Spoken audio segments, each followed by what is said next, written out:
Money is one of the most misunderstood utilities in our society. And money, from my perspective, cannot be understood if we don't, first of all, think about what it actually represents. Money itself is a contract. When you and I think of money and we think about the dollar bill or the $20 bill or the $100 bill or whatever you have in your wallet, that thing that you have in your wallet is a contract, and it's a contract that says this note is legal tender for all debts, public and private, and it's signed by somebody, and it's a contract.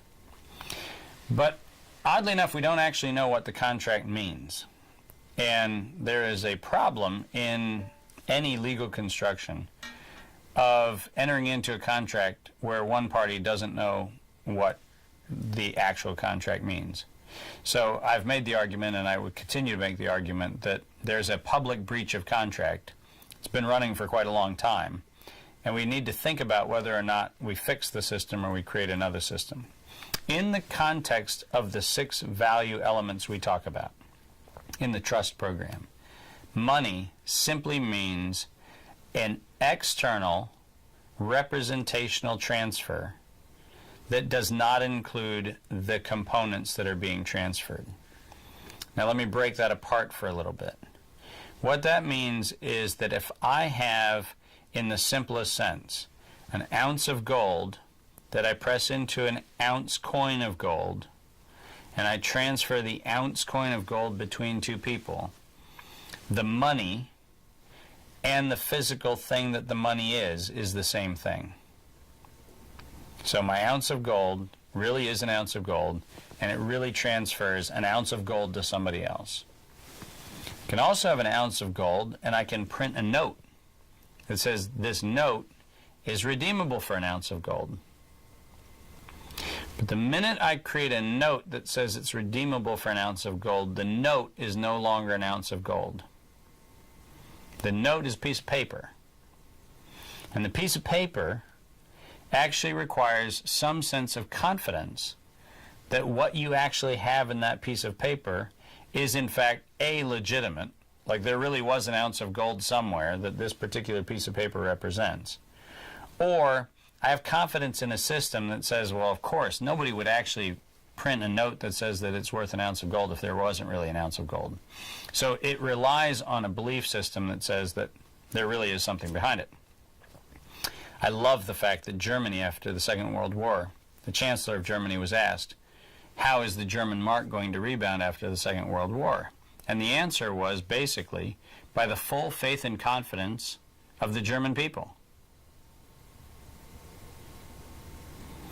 We've gone a long way from a note being associated with an ounce of gold.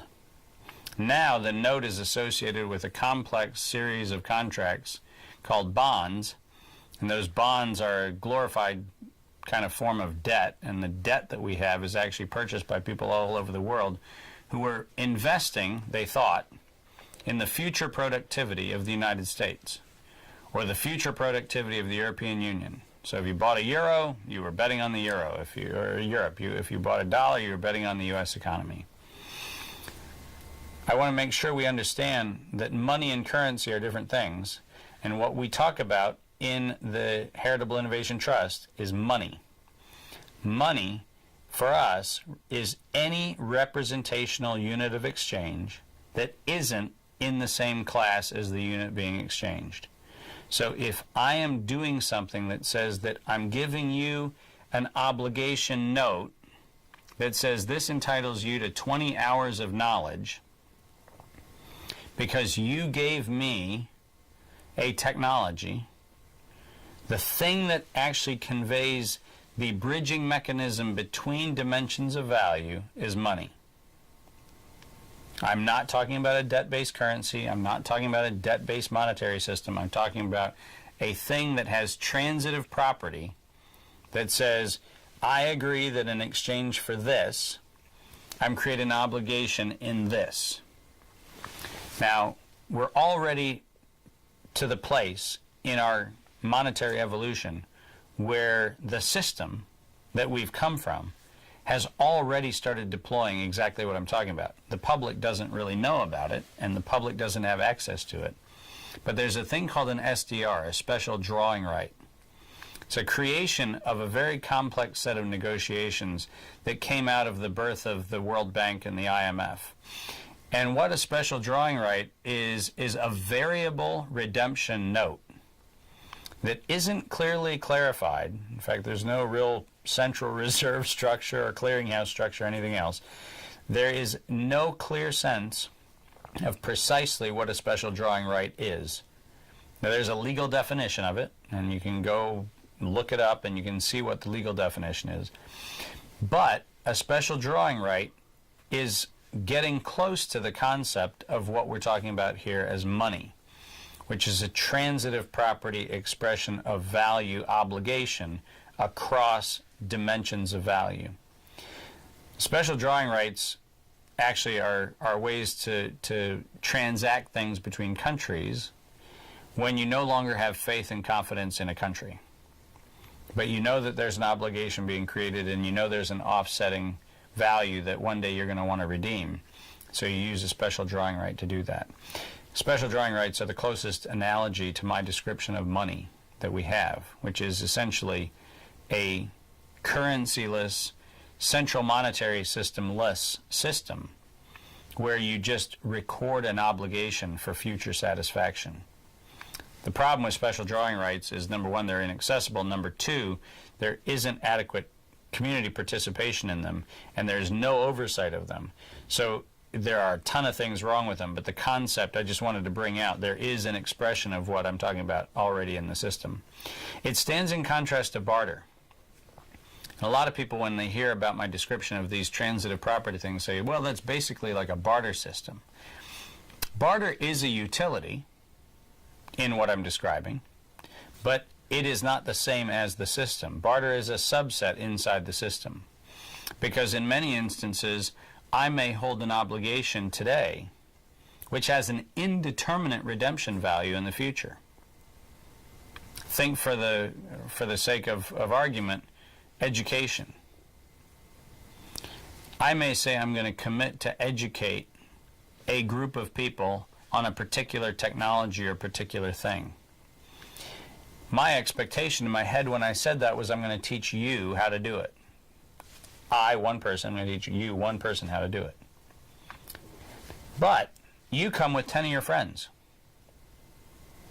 And now my exchange with you, which was going to be a 1-for-1 exchange, is a 1-for-10 exchange. Did it cost me more to communicate the knowledge to you? Nope. But did, by extension, my inclusion of more people at the recipient end add more value to the exchange? Absolutely. Thomas Jefferson has a wonderful quote that says, "He who lights his taper at mine receives light without darkening me." And we could make the same argument that in a transaction space that we describe as money, what we're talking about in the abundant enterprise model is the notion of saying that the ideal exchanges are ones where a 1-for-1 becomes 1 for some log function of greater value. So you're always thinking about not the reduction from the standpoint of how much can I hoard, but you're thinking about how much can the one piece that I have be redeemed for in an expanding universe sense. And as we look at money, what I want to do is make sure that we think about the fact that we're not talking about the representational money, which is what we've grown to get accustomed to, which says that somewhere there is something of mythical value that has a representation in this piece of paper, and realize that in many instances that value is going to be expansive, it's going to be contractive, it's going to have all kinds of dynamism that our current system doesn't have.